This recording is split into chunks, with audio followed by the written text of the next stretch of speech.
Hi there, class. So I'm Ryan. This is my final project, the NGO project.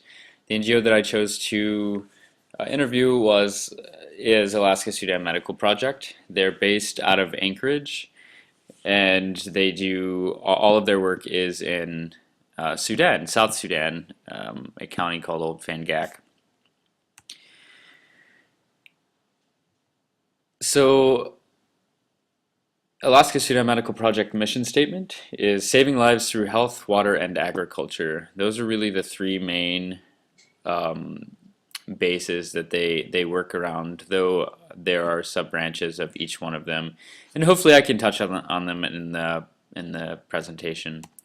So their vision for this is the idea is building hope and health for life. So, as I mentioned, South Sudan is where they're located, and the county name is Old Fangak there, where the arrow pointing to the northeastern part of the state, Junglai State. The population there is about 110,000. So Old Fangak is located on the Zaraf River, which is a tributary to the Nile River and has a pretty low altitude. So because of that, they have a lot of flooding in the wet season, which causes issues to already growing agriculture and sanitation. So some of the major health issues that Alaska Sudan Medical Project really work on, as far as the health part of it, is the Cal-Azar, which is a sandfly parasite. After doing some research, I also spoke with the Dr. Jill Seaman, who works in partnership with Alaska Sudan Medical Project and has been going out there for quite some time. In fact, she got her start with Doctors Without Borders, and I'll mention that later on. So she said that the dose for Cal-Azar is two shots per day. It's a heavy metal dose for 30 days. That becomes quite a problem when people have so far to travel. Malaria is also an issue. TB is pretty prevalent. 257 per 100,000 have TB. I guess that's a pretty low number in comparison to other places, but they've done a lot of work, opened some TB clinics, and really focused on trying to eradicate TB. Malnutrition is obviously a really large issue in most developing countries. And South Sudan, it is the second leading cause of mortality, 68 in 1,000. So as you see here on the other side, other challenges that persist are sanitation. Only 1% of Junglai State have a water source on site. Though 90% of South Sudan is suitable for agriculture, only 3.6% of the land is being cultivated. Probably because there is less water on site and less resources. So they're also trying to develop an education and literacy programs for children in South Sudan, Old Fangak. They built a school recently and have taught locals how to teach primary school age children.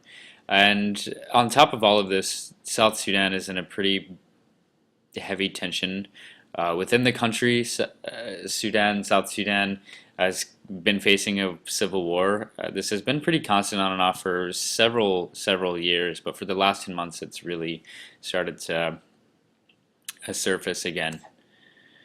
So, as I mentioned before, sanitation, vaccinations for TB, agriculture, education, literacy. They have 4 wells in Old Fangak. They are still working.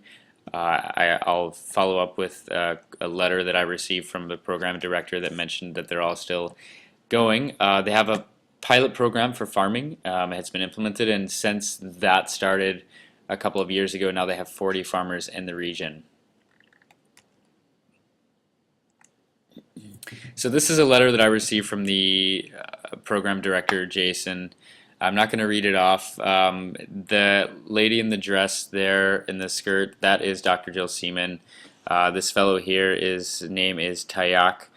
He was one of the first farmers. He's in the white striped shirt. He was one of the first farmers to sort of start the pilot program. And this is their first flight in. So here, this is kind of what they were saying once they first met. Tayak, as I mentioned, started that pilot program. It's grown like wildflower, as he says here, now over 40 farmers, and the idea is to grow the operation to a substantial commercial farm. So I won't read all of this out, but as I said before, all four wells that are dug still remain in use. When I asked Jason about the flooding season, how it affected the wells, he said that locals have become quite efficient in making dikes and dams to reroute the water from the Zaraf River. Another quick thing I want to mention about projects that they're really doing as far as vaccinations go and trying to minimize and shorten the distance between healthcare and disease is they have had some projects go up with bicycles that are equipped with things for healthcare like vaccinations, medical equipment, and also boats, collapsible boats. They've had a couple of those. If you go onto their website, you can really get a better idea of those sorts of projects. Excuse me, but it's a pretty big deal. They're really starting to move, and Jason seemed really excited